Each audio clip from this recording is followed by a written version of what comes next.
Welcome to the Real News Network. I'm Anton Warrenchuk in Baltimore, and welcome to another edition of the Pollin Report. Now joining us is Robert Pollin. Robert Pollin is professor of economics and the founding co-director of the Political Economy Research Institute at the University of Massachusetts Amherst. Thanks for joining us, Bob. Thank you very much for having me on. So the Congressional Progressive Caucus recently released their proposal for a federal budget that they claim will add about 9 million jobs to the economy over the next few years. Talk about the budget and whether you think that their projections are feasible. I think it's a very credible budget that the Congressional Progressive Caucus has put out, the Better Off budget. Let's start with the things that we know that are very straightforward. The projections on job creation are somewhat speculative, but here's some of the basic things. The budget that they've laid out directly attacks austerity. So that's number one. That's really outstanding. So, for example, the cuts to food stamps. I mean, some really basic stuff. 47 million people are facing cuts in food stamps. That's 15% of the population. 22 million children are facing cuts in their access to food. So we are directly attacking food insecurity through the basic budget. So if it didn't do anything else, just starting there is a really good place to start. The cuts for unemployment insurance that were being experienced by the long-term unemployed, those are reversed. So we're giving unemployment insurance to people who are suffering long-term unemployment due to the paltry, slow recovery out of this recession. So that's good.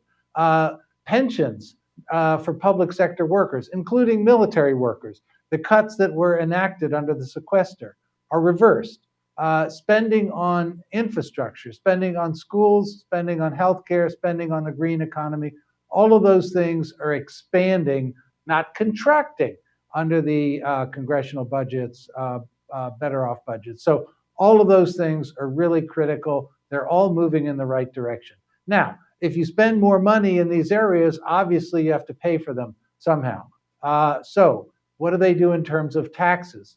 Well, number one, they follow the so-called Warren Buffett rule. Warren Buffett being the multi-multi-billionaire investor who says, in his opinion, he shouldn't have to pay a lower tax rate than his secretary.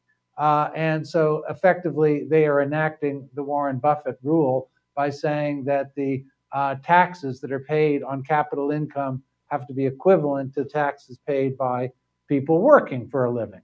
Okay? So that's excellent. Number two, they are raising tax rates, income tax rates on people making $250,000 and more, back up to only up to the Clinton era levels of taxes. So it's a modest tax increase on the wealthy.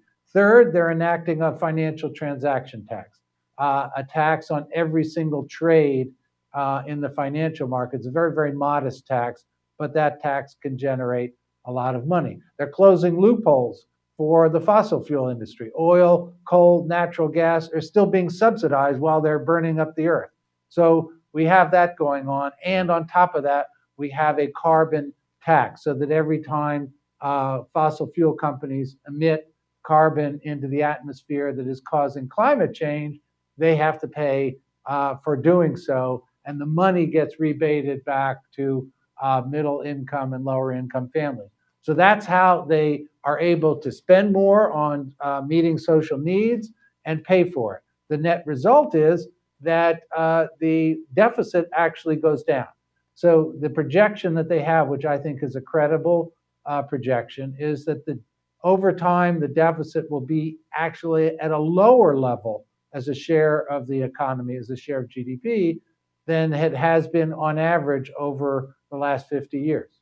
In its proposal to create more jobs, what kind of jobs will be created? Well, jobs across the board, because the main way, of course, when you spend money on things like education, healthcare, infrastructure, you do create jobs. But of course, when you take money out of people's pockets in terms of taxes, you reduce jobs. So where does the net stimulus to jobs come from? Basically, it comes from reducing inequality in the economy.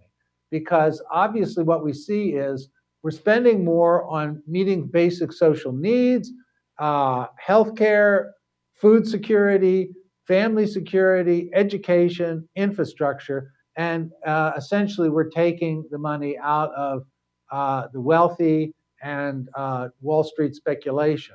Now, the net effect of that is that it makes this a more equal society. And when you have more equality, you have spending increasing in the overall economy. Demand increases. Why? Because middle class people, poor people, if they get more money in their pockets, they spend it. Wealthy people, if they get more money in their pockets, they use it much more for saving or for speculation. So we're going to reduce speculation and we're going to increase spending. That's the first way that you get job creation. The second way is precisely by reducing speculation, we reduce financial crises. We stabilize the economy. And that also will help create jobs. Bob Pollin, thanks so much for joining us. Thank you very much for having me on. And thank you for joining us on the Real News Network.